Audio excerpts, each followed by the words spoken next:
ఆదివారం దిన ప్రారంభ ప్రార్థన. ప్రియమైన దేవుని బిడ్డలారా, నిన్నటి దినాన్ని ముగించుకుని దేవుడు మరి ఒక దినాన్ని మనకు అనుగ్రహించినందుకు ఆయనకి కృతజ్ఞతాస్తుతులు చెల్లిస్తూ ప్రార్థనతో దిన ప్రారంభంలోనికి మనం వెళదామా? ప్రార్థన చేసుకుందాం. మహోన్నతుడా, గొప్ప దేవుడా, సర్వశక్తిమంతుడా, నీ ఘనమైన శక్తి కలిగిన నామానికి వందనాలు. మరి ఈరోజు ఆదివారం అయా, నీ పాద సన్నిధిలో గడిపే భాగ్యాన్ని నాకు అనుగ్రహిస్తున్నందుకు నీకు వందనాలు. ఈ రాత్రికాల సమయంలో నాయనా, నేను నిద్రపోయే ముందు నీ పాద సన్నిధిలో ప్రార్థన చేస్తున్నాను.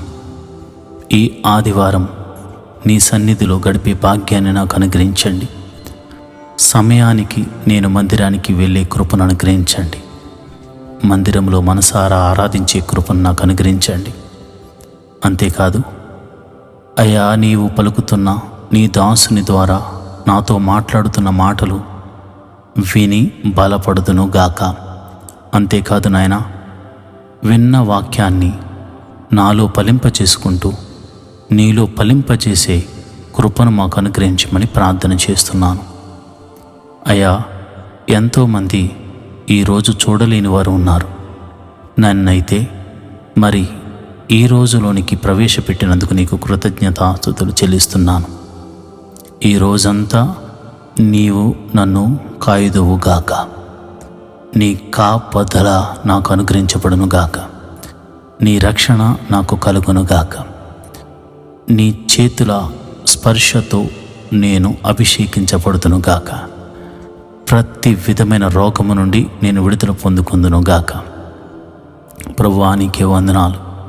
అయా, ఎంతోమంది ఆత్మీయ బిడ్డలు ఈ ప్రార్థనలో పాలు పంచుకుంటున్నారు. మనశ్శాంతి కరువై మనోవేదనతో దుఃఖిస్తున్నారు.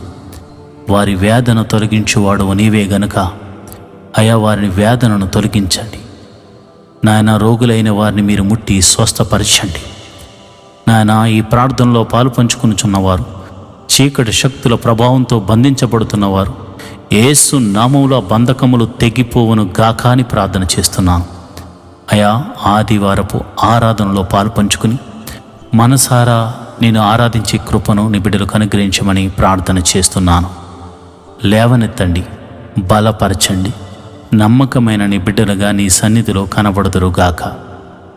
అయా, నీవిచ్చిన కృపా ఆశీర్వాదములను బట్టి అయా, నీ సన్నిధిని అర్పణలు అర్పించువారిగా వారు సిద్ధపడుదురుగాక. బద్ధకమును, పరధ్యానమును, నిరుత్సాహమును యేసు నామమున వేరుపరుస్తున్నాను తండ్రి. ప్రభా, మీరే అద్భుత రీతిగా వారిని బలపరచండి. నీ సన్నిధికి వెళ్ళనివ్వకుండా చేయాలని చూస్తున్న ప్రతి విధమైన అంధకార శక్తులు యేసు నామమున లయమైపోవునుగాక. నాయన, వారికి ఇవ్వబడిన తలాంతులు వారు వాడుకుందురుగాక.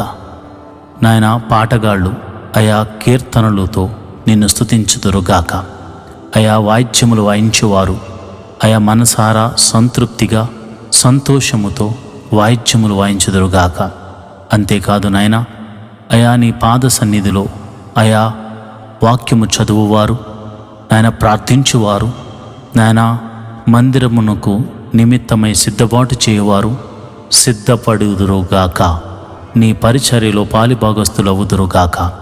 అయా, ప్రపంచవ్యాప్తంగా జరుగుతున్న ఆదివారపు ఆరాధనలన్నీ నీకు మహిమకరంగా, మా అందరికీ ఆశీర్వాదకరంగా జరిగించండి. ఏ ఆటంకములు లేకుండా మరి చక్కగా మనసారా నిన్ను ఆరాధించే కృపను అనుగ్రహించండి.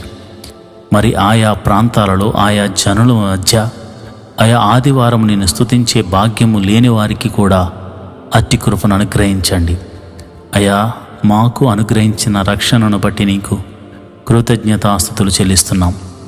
మాకు అనుగ్రహించినట్లుగానే అనేకులకు రక్షణ ఆనందాన్ని కలుగు చేయమని నీ పాద సన్నిధిలో వారు నీ వాక్యమును వినువారిగా, మనసారా ఆరాధించేవారిగా వారిని చేయమని ప్రార్థిస్తున్నాను. అయా, దైవ సేవకులను, ప్రవక్తలను, సువార్తికులను ఈ దినమున నీ బలమైన అభిషేకముతో వాడుకొనండి. వారికి మంచి ఆరోగ్యములను అనుగ్రహించండి. అయా, నీ గొప్ప జ్ఞానమును వారికి బోధించి మాతో మీరు నేరుగా మాట్లాడమని ప్రార్థన చేస్తున్నాను.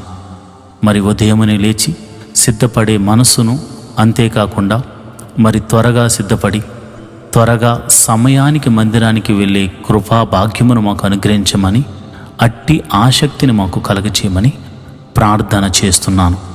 మరి ఎట్టి విధము చేతనైనను మరి మందిరమునకు వెళ్ళనివ్వకుండా చేస్తున్న ప్రతి విధమైన బలహీనతలను కానీ అనారోగ్య సమస్యలను కానీ నీ పాదాల దగ్గర పెడుతున్నాము. యేసు నామమున అవన్నీ తొలగిపోవును గాక. అయ్యా నాయనా, గొప్ప దేవుడా, శక్తిమంతుడా, అయ్యా నీ మందిర ఆవరణములో నీ దాసులు మేము ప్రార్థిస్తుండగా స్వస్థత కార్యములు జరుగును గాక, ప్రవచనములు చెప్పుదురుగాక. అయ్యా మనసారా ఆరాధిస్తుండగా నీ పరిశుద్ధాత్మ నడిపింపుతో మీ ముందుముగాక, సర్వశక్తిగల కార్యాలు చూతుముగాక, ఆత్మలో పరవశులమవుతుముగాక. నీ పరిశుద్ధాత్మ చేత నింపబడి సంతోషముతో ఆత్మలో ఆనందించుదము గాక. యేసు నామమున ప్రార్థన చేస్తూ మరి ఈ దినమును ప్రార్థనాపూర్వకంగా ప్రారంభించుకొనుచున్నాము తండ్రి. Amen, amen, amen. ప్రభునందు ప్రియమైన దేవుని బిడ్డలారా, మీరు ఆదివారము ఆరాధనకు సిద్ధపడి ఎవ్వరూ కూడా మానకుండా దేవుని మందిరానికి వెళ్ళవలసిందిగా దైవజనుడిగా నేను మీకు తెలియజేస్తున్నాను. విశ్రాంతి దినమును పరిశుద్ధముగా ఆచరించవలను. ఆశీర్వాదము విశ్రాంతి దినమును మాత్రమే, దేవుని సన్నిధిలో మాత్రమే దొరుకుతుంది.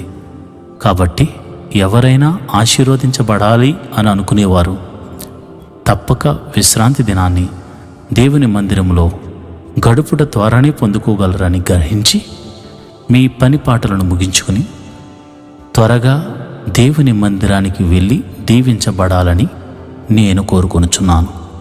దేవుడు అట్టి కృప మీకు కలుగజేయునుగాక. ఆమెన్.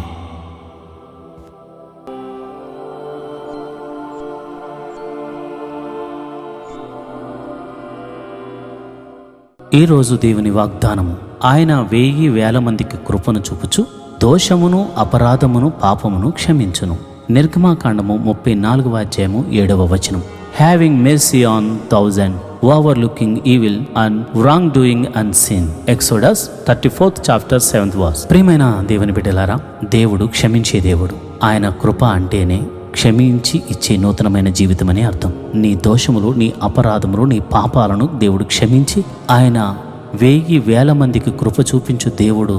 అందులో ఒకరిగా నీకు కూడా కృప చూపించి నిన్ను మేలులతో తృప్తిపరచబోతున్నాడు. ఒక కొత్త జీవితాన్ని దేవుడు నీకివ్వబోతున్నాడు. ఒక కొత్త ఆశ నీలో చిగురింపజేయబోతున్నాడు. అద్భుత రీతిగా, ఆశ్చర్యకరంగా దేవుడు తన మహిమను చూపించబోతున్నాడు. దేవుడి కృప నీకు కలుగజేయునుగాక.